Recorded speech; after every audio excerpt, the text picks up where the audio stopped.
Alors, parlons un tout petit peu du contexte maintenant. Donc, les questions sur la perception de l'encombrement, clutter. Eh bien, donc, ici, nous avons dans la partie gauche du graphique le détail sur les modalités de réponse. Donc, les pubs dans ce canal sont juste assez ou vraiment trop fréquentes.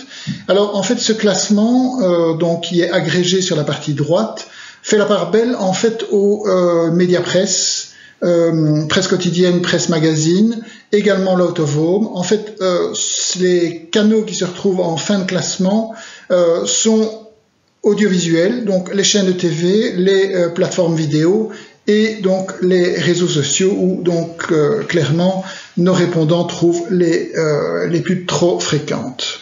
Sur l'intégration de la pub, on reçoit à peu près des résultats comparables. Donc, ce sont toujours des résultats qui font la part très belle à la pub dans la presse, à l'out of home, et qui livrent des résultats pas très flatteurs, je dirais, donc pour les plateformes vidéo et pour les chaînes de TV. Et là, elles sont rejointes par le broadcaster VOD, donc l'ensemble de l'audiovisuel est assez mal noté par les répondants, donc sur cette variable de l'intégration harmonieuse de la pub. Et pourquoi parler de contexte? Eh bien, en fait, à partir du moment où les répondants trouvent la pub acceptable en termes de charge, en termes de fréquence, et ou acceptable en termes d'intégration, eh bien, ils ont tendance à être plus attentifs. Donc, il y a une optimisation forte des coefficients d'attention à partir du moment où les gens trouvent la pub finalement acceptable ou bien intégrée. Et en fait, cette optimisation, elle est particulièrement forte sur les canaux audiovisuels. On parle des chaînes de TV, mais on parle également de la vidéo en ligne pour ceci.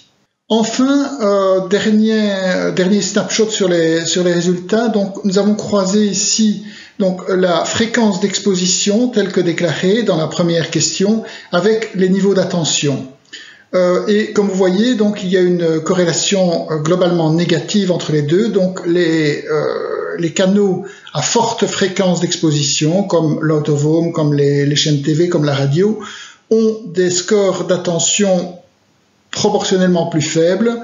Donc c'est tout l'inverse du cinéma qui est le champion de l'attention, mais aussi effectivement d'une fréquence d'exposition assez faible. Et comme vous pouvez voir, donc la pub dans la presse occupe une place assez centrale, donc avec un bon compromis entre justement attention et fréquence d'exposition.